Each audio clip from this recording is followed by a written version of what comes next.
एक भिखारी की दर्द भरी कहानी।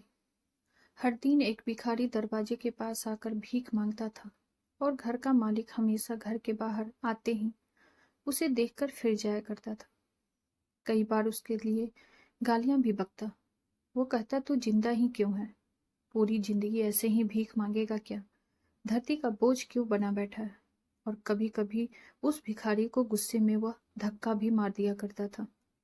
इतना कुछ हो जाने के बावजूद भिखारी के मुंह से सिर्फ यही निकलता कि भगवान तुम्हें पापों को माफ करे। एक बार सेठ को धंधे में बड़ा नुकसान होने की खबर मिली।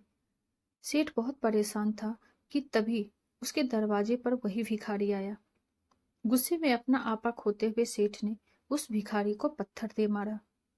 पत्थर लगने के कारण भिखारी का सर फूट गया और उसके सर से खून बहने लगा।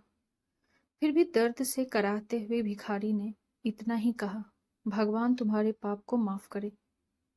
भिखारी वहां से चला गया। सेठ सोच में पड़ गया। भिखारी को पत्थर मारा, फिर भी उसने सिर्फ प्रार्थना की। सेठ का गुस्सा शांत हुआ।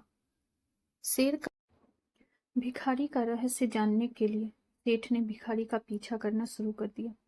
भिखारी जहां जहां जाता, सेठ उसके पीछे पीछे जाता। सेठ ने देखा कि कोई उसको खाना देता, कोई उसको मारता, कोई अपमानित करता, तो कोई गाली देता।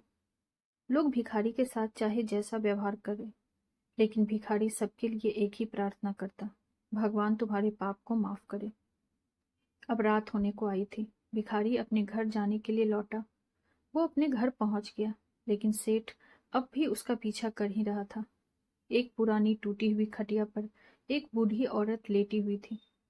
काफी कमजोर और बीमार लग रही थी। वह भिखारी की पत्नी थी। अपने पति को वापस आता देख वह खाट से उठ खड़ी हुई। पत्नी ने अपने पति के भीख वाले कटोरे में देखा।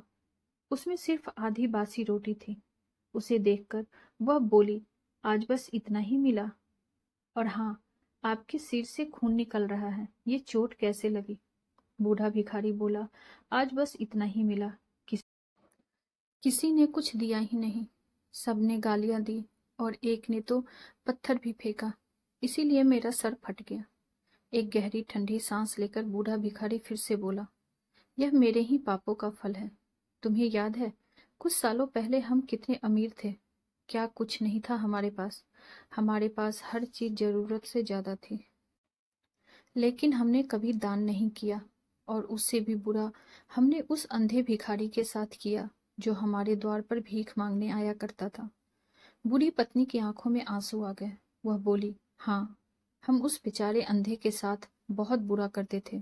उसका अपमान करते थे, उसे खाने के लिए रोटी की जगह कागज दिया करते थे, उसका मजाक उड़ाया करते और कभी कभी मारा भी करते। मैंने कभी उसको रास्ता नहीं दिखाया। एक बार मैंने उसके मुंह पर मिट्टी भी फेंकी थी और वह हमेशा दुखी होकर यही कहता कि भगवान तुम्हें तुम्हारे किए की सजा देगा, भगवान तुम्हारे पापों की सजा जरूर देगा। उसका श्राप सच हुआ और हम इस दुख भरी जिंदगी में आ गए। भिखारी बोला, हाँ, उसका श्राप सच हुआ, इसीलिए मैं किसी को बद्दुआ नहीं देता, चाहे कोई मेरे साथ कैसा भी बर्ताव करे। मैं हमेशा उसके लिए प्रार्थना करता हूँ। मैं नहीं चाहता कि कोई भी हमारी जैसी जिंदगी का अनुभव करे, किसी को भी हमारे जैसे दुखों का सामना करना पड़े। वो नहीं जानते कि वह कितना बड़ा पाप कर रहे हैं, लेकिन अनजाने में हुए पाप की ऐसी सजा किसी को भी मिले मैं नहीं चाहता। सेठ वहीं पर छुपकर यह सारी बातें सुन रहा था। अब उसे सब कुछ समझ में आ गया था। भिखारी और उसकी पत्नी ने वह आधी रोटी मिल बांट कर खाए और भगवान को धन्यवाद बोलकर सो गए। अगले दिन बड़ा भिखारी फिर से भीख मांगने गया। सेठ के घर के पास जाते ही सेठ ने पहले से गर्म रोटियां उसके लिए निकाल कर रखी थी। उसे देते हुए सेठ विनम्रता से बोला, माफ कर दीजिए बाबा, बहुत बड़ी गलती हो गई। बूढ़ा भिखारी बोला, भगवान तेरा भला करे। इतना कहकर वह आगे निकल गया। इस कहानी से जो सीख लेने लायक है वो बड़ी ही सिंपल है कि आदमी चाहे किसी के बारे में बुरा कहे या भला करे, लेकिन भगवान सिर्फ कर्म के हिसाब से उसको फल देता है। क्या हुआ अगर भगवान नहीं दिखता है, लेकिन यह बात बिल्कुल सच है, उसके खाते में सबका हिसाब बहुत पक्का होता है। इसीलिए जब किसी के लिए कुछ भी करो तो अच्छा ही करो।